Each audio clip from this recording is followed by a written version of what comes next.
welcome everybody to this short Facebook broadcast live on foot from the Western Kruger National Park.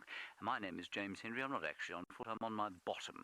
And that's because we're looking at some termites that are collecting, well, they're collecting seeds and flowers and sticks and taking them down into their nest under the ground. Now, for many of you, especially those of you who live in North America, where it's almost inexplicably you still build with wood, these things are a nightmare to you. But out here, you know, they form more biomass than any other animal. So if you include the elephants, the 9 species of antelope that we get out here, the buffalo, the hippo, the rhino, all of those things, if you combine their mass, they still don't weigh as much as the number of termites that we have out here, and that means that they're a massively important part of our ecology. Right, so this is a live safari. We'd love to talk to you during the course of the next 10 minutes. You can talk to us in the comments section of this Facebook Live. We're going to watch these termites for a little while, and then we'll head on. There's a waterhole not too far from here. We'll see what's over there, and hopefully we'll spot 1 or 2 birds, and that sort of thing. And I must, of course, wish you all a very fond and happy new year, the 1st of January, I nearly said September, 1st of January 2017. Now, while we look at these termites, it's beholden on me to tell you that my colleague and friend Taylor McCurdy is currently sitting with a pride of lions. She's also live. If you want to go and have a look at them, you can go to wildsafariLive.com, otherwise Google Safari Live, and you'll find the best platform that suits you best. Totally live, totally interactive. She's with 6 cubs and a number of lionesses, so that's quite exciting.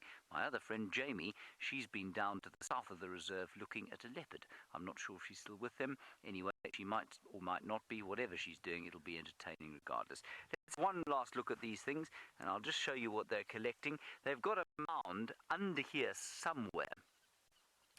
And, well, you know, that's the reason we do what we do. You say you wish you could afford to go somewhere like this. Well, if you can't, this is, I guess, is the next best thing. It's a beautiful part of the world. We're coming to you from South Africa. So, termites are now running for home because they've perceived the threat.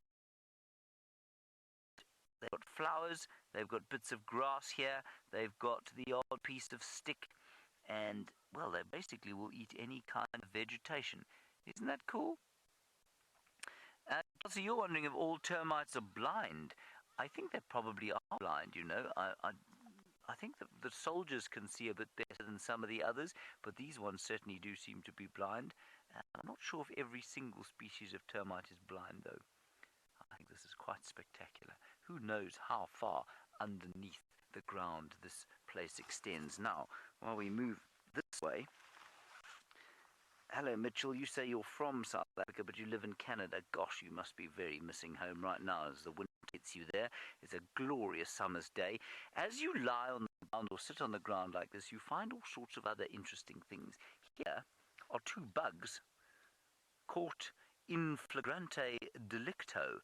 Now, that, of course, is my favorite English term. What it means is caught in the act. They are mating. You see that, Johnny? Johnny is on camera, everybody. As a termite drags off a very large piece of grass there towards their nest. And I guarantee if we were to lie on this ground for another, I don't know, say 10 or 12 minutes, we'd see another 5 or 6 different species of animals. Okay, let's get up and move off towards the waterhole here. Susie, you're wondering if these termites bite. No, not these ones. These are the workers. They don't have advanced mouth parts for biting, but they are soldier termites that would certainly bite, and they'll draw blood. I mean, they wouldn't hurt you desperately, but yes, they could actually bite you and draw blood, and of course that would be very sore and make me make a very unmanly noise while I'm walking through the African wilderness here. Now, we had some nyala, which are a fairly common species of antelope, and they've gone through there. And may you say Happy New Year from Doha. I've just been in Doha, believe it or not. I flew through there. There are some Egyptian geese. You see them there, Jean-Henri? Those are 2 geese. And they're feeding on vegetation. They're vegetable eaters, those geese. Then we had some hardy-dar ibis at the waterhole. Let's walk slowly towards the waterhole. What I'm hoping to show you there is a terrapin. And a terrapin is a kind of chelonian, like a tortoise. Sorry, Sam, I missed your question. I'm going to ask for it again. You say 4 weeks till you can enjoy this in real life. Well, Sam, that's very exciting. I'm very pleased that you're coming out here. I've just found something that is indicative of the time of year. We've had about 4 inches of rain in the last little while, and that, of course, has created a flush of mushrooms and various other types of fungi. And, of course, these are delicious to eat. They're not really. One shouldn't eat fungus unless one knows exactly what's in them. We all know that. And in fact, Jean-Andre, it's a long shot. It's a very long shot. But there are some nyala walking just through the drainage line there, this dry riverbed, up to the right-hand side. Marvelous. There's some monkeys calling in the background there. I can't see them right now. Oh, and we've got a couple of other bird species. What I want to do is just sneak up here, because the terrapins, which, like I say, are freshwater turtles almost, you can just see their heads popping up, and they'll be very nervous when we come up. You see them, John-Dre? You can just see 1 or 2 heads popping up out of the water's edge.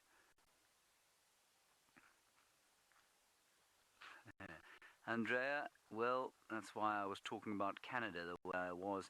You say you wish that you had sunshine like this in Germany, in northern Germany. Well, yes, I would be wishing that too if I was in the middle of a North European winter. It's a gorgeous, gorgeous afternoon here. Then we had some blacksmith lapwings. Can you see them? They're just on the far side of the dam. I'm really testing Jean-Andre, the cameraman, today. Lots and lots of different birds. Hello, Stacey. You say, I think something about Nat Geo doing this live every day, something about that. But what I do need to tell you, Stacey, is that we are going to be live on Nat Geo Wild Television from this evening, that's North American this evening, 10 o'clock Eastern Standard Time. And for the next 8 weeks, every single Sunday evening, we will be live from week 2 to week 8. It'll be from 11 o'clock Eastern Standard Time, but otherwise you can just watch us on the internet if you don't have that particular feed. Right, we're at the water. Jean-Andre, you better turn around or you're going to get wet. And here we have the terrapins. There, you can just see them sticking their heads out of the water, giving us a bit of a look. And much of the time, you know, when people come out here, they say, especially they're from North America, they say, oh, a turtle. Well, they're not turtles, of course. They are terrapins, and the other chelonian or shelled reptile we get is a tortoise, and that's a land-based animal. Sherry, I think it was, you said, what a wonderful way to start the new year. It is a very wonderful way to start the new year, and I just can't believe the glorious, glorious day that we've had here. Jean-Marie, let's wander slowly down into this drainage area and see if we can't find some other interesting creatures. Now, we've been walking for the last 2 hours or so, and we haven't seen anything huge. So while Taylor has been with the lions and Jamie's been with the leopards, we've been investigating the smaller things on foot. We've seen some nice birds, we've seen a couple of good reptiles, we've seen lots and lots of insects, some flowers, and various other interesting bits and bobs as we've gone along. That's really, to me, the best way to explore the wilderness, because it's so wonderfully tactile. It's being in touch with the wild on foot. That's the best way to touch the wilderness. Right, let's have a quick look out over the waterhole here. Now, of course, as it gets hotter and hotter, we've quite a cool time of late.